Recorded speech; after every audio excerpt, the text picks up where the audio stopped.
La Voix des métiers, les podcasts de l'orientation. Dans cette deuxième saison, nous partons à la découverte de la durabilité dans les métiers.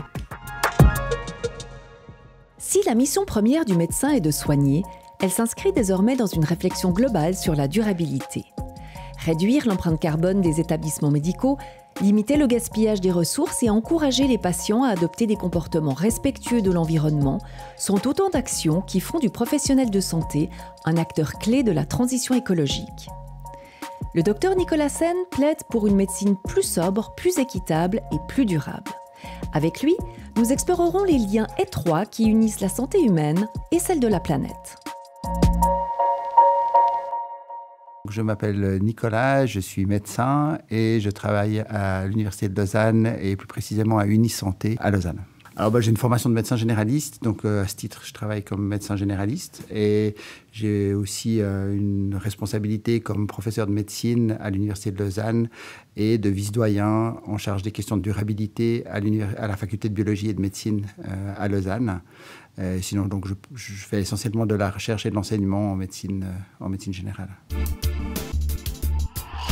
Si on réfléchit très globalement à ce qui fait la santé des personnes, il y a évidemment les comportements qu'on a au quotidien, il y a l'héritage génétique, notre patrimoine génétique, mais il y a aussi tout l'environnement dans lequel on travaille, dans lequel on vit, et notamment les aspects d'environnement naturel. Donc on sait qu'un environnement naturel qui est bien préservé aura plutôt tendance à avoir un impact positif sur la santé humaine.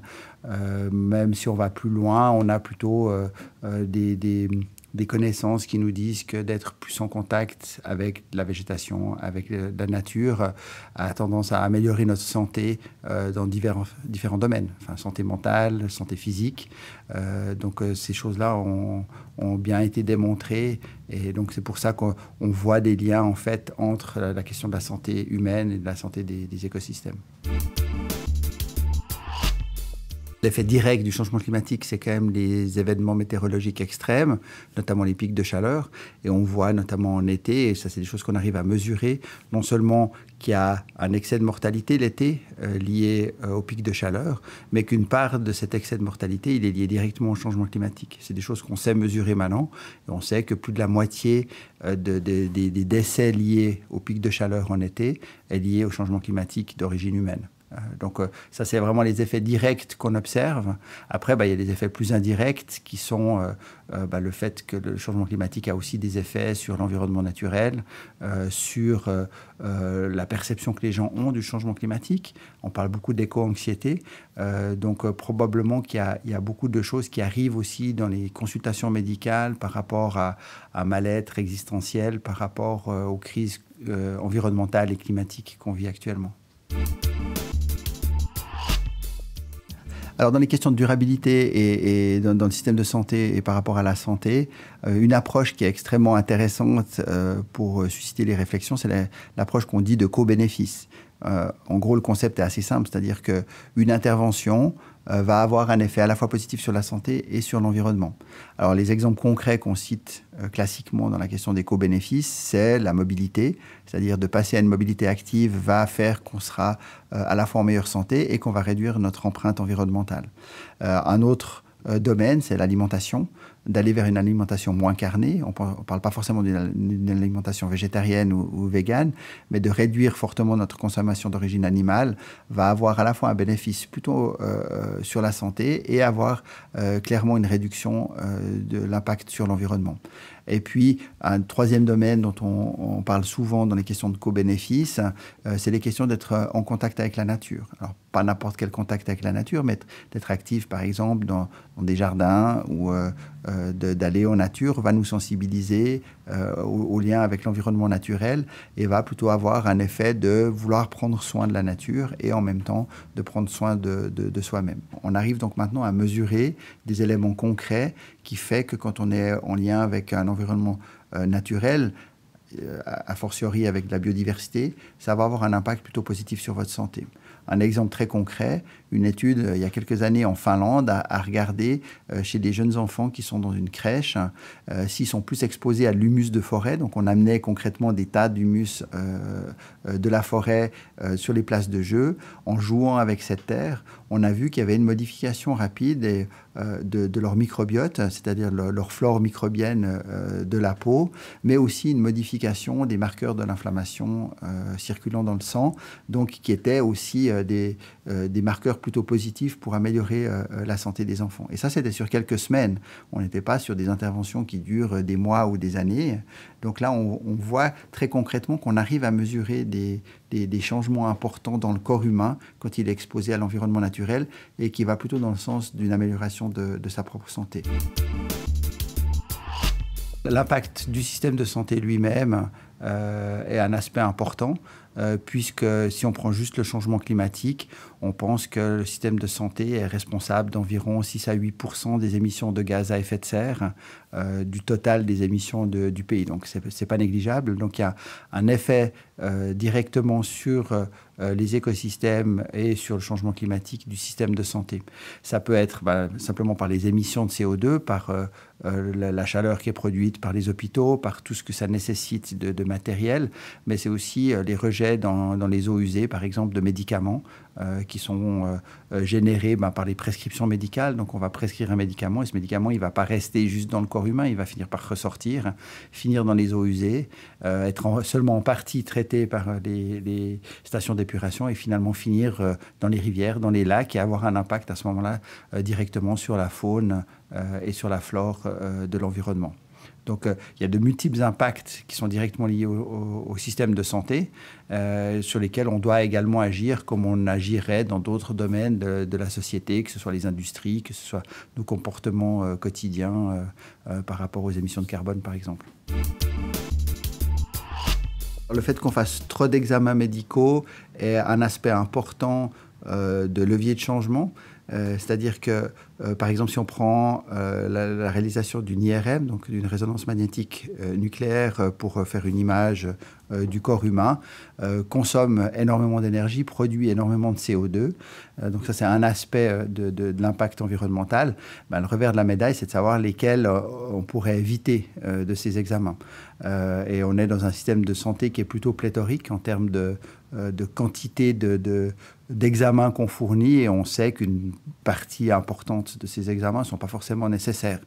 Donc finalement, la façon la plus élégante d'être durable et de réduire l'impact environnemental du système de santé, c'est déjà de réduire tout ce qui est pas forcément nécessaire dans les examens. Pour les prescriptions médicales, c'est la même chose. On peut réduire les prescriptions médicales sur certains aspects. On voit par exemple que les anti-inflammatoires ont plus que doublé sur les 20 dernières années en termes de consommation, sans qu'il y ait vraiment eu de changement en fait dans la quantité de gens malades, si on veut, qui en auraient besoin. Donc là, on voit aussi qu'on ne comprend pas très bien pourquoi la consommation de médicaments augmente, alors que les besoins réels, en fait, ils n'augmentent pas de façon aussi proportionnée. Donc là, on a des leviers de changement qui sont importants pour essayer de réduire l'impact sur l'environnement sans toucher, en fait, à la qualité des soins, voire en l'améliorant, parce que tout ce qu'on fait d'inutile ou tous les médicaments qu'on va prendre de façon inutile, s'ils ne sont pas nécessaires, c'est qu'ils vont forcément potentiellement avoir un effet négatif sur la santé. Un des grands défis, c'est de savoir comment est-ce qu'on va intégrer les pratiques de durabilité dans une structure de soins comme un hôpital ou un cabinet médical. Et là, c'est vraiment un défi pour lequel on n'a pas toutes les réponses. Et probablement qu'on doit agir à différents niveaux. Ce qu'on voit beaucoup émerger, c'est des initiatives individuelles de professionnels de santé qui décident de changer leurs pratiques, mais qui sont souvent confrontés à l'organisation du système. La hiérarchie, l'organisation d'un hôpital va être probablement un frein au fait d'amener des changements.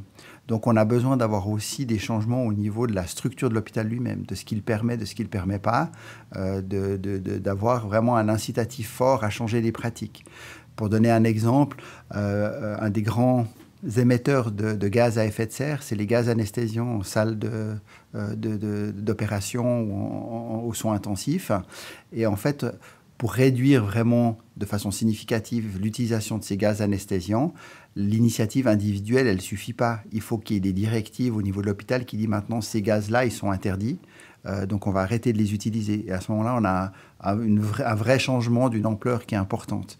Si on doit être uniquement sur des initiatives individuelles de personnes qui disent « moi, je vais arrêter dans cette opération-là parce que moi, je suis juste là », à l'échelle de tout l'hôpital, ça ne va pas changer grand-chose. Mais par contre, on a besoin d'avoir une sensibilisation des professionnels de santé, parce que si vous leur dites de changer des habitudes sans les expliquer, il y a peu de chances que ça change vraiment les habitudes.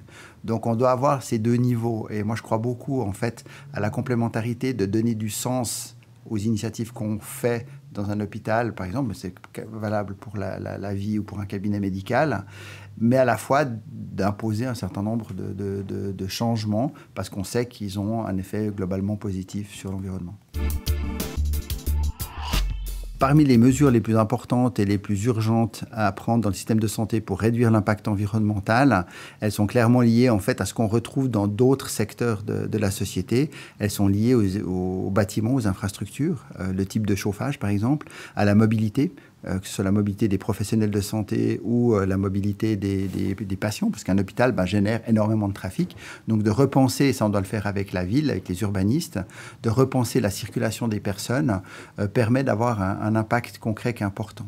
Puis un troisième aspect que je rajouterais, qui est très important et qui sont les vrais leviers de changement, c'est ce qu'on appelle les politiques d'achat, parce qu'en fait, beaucoup des émissions de carbone indirectes ou directes d'un hôpital, elles sont liées en fait à ce que vous allez acheter comme matériel, comment est-ce qu'il est produit, comment est-ce qu'il vient chez vous, etc. Donc les pays qui sont plus avancés que la Suisse sur ces questions de réflexion sur la réduction de l'impact environnemental, comme l'Angleterre, réfléchit beaucoup sur les politiques d'achat. Donc va privilégier des médicaments qui sont produits localement ou bien dont la manufacture a été réalisée dans des conditions qui respectent certaines normes environnementales. Donc les politiques d'achat sont des leviers de changement qui sont très importants pour diminuer l'impact des hôpitaux. Qu'est-ce qui devrait changer en fait dans la formation médicale pour y voir plus de durabilité? Je pense qu'il y a effectivement les questions de formation de base sur la culture générale de la durabilité. C'est quoi la durabilité? C'est quoi l'impact environnemental? Ces éléments-là commencent d'arriver pas mal. Et je pense qu'il y a aussi des domaines qui sont connexes. C'est toute une réflexion sur c'est quoi le métier de médecin? C'est quoi bien soigner une personne? Est-ce qu'on sait qu'on a des systèmes de santé qui sont très axés sur les hôpitaux, sur les technologies, qui ont parfois des bénéfices qui sont faibles, voire douteux en termes d'apport de santé. Donc d'avoir une réflexion critique par rapport à ces éléments-là sont finalement très conjoints à amener des questions de durabilité dans la réflexion de la médecine. Alors, comment imaginer la médecine de demain? C'est une question boule de cristal. Il y a la médecine dont on pourrait rêver, c'est-à-dire une médecine qui soit à la fois sobre, respectueuse de l'humain et respectueuse de l'environnement, qui s'inscrive dans du long terme et donc qui permette d'avoir une vision très holistique de la santé de l'ensemble. Je ne suis pas sûr que c'est la direction dans laquelle la médecine va aller. Je dirais que le dernier niveau est... Et là, on touche beaucoup à l'interface politique du système de santé. On doit avoir des mesures structurelles qui renforcent la santé des gens.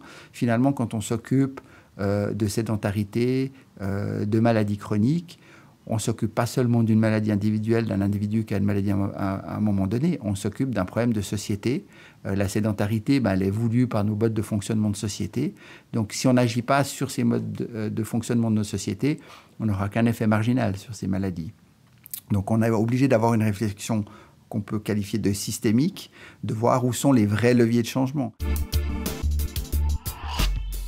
Peut-être un message important par rapport aux questions de durabilité, c'est que la durabilité ne prend pas une finalité en soi, mais c'est un moyen de se poser des questions fondamentales sur notre métier et sur la pratique de la médecine de l'avenir. Quel métier on veut faire plus tard? Comment est-ce qu'on veut soigner la population? Donc prendre ça comme une opportunité de réfléchir en profondeur à notre métier d'avenir. Comment finalement notre métier s'intègre dans le fonctionnement de la société et quels sont les changements auxquels on peut contribuer en tant que professionnel de santé. Si vous souhaitez faire découvrir cet entretien, n'hésitez pas à le partager. Merci d'avoir écouté La Voix des métiers, un podcast produit par l'Office d'orientation scolaire et professionnelle de l'État de Vaud. Vous pouvez retrouver tous les épisodes sur le site zoom-vd.ch et sur les différentes plateformes de streaming.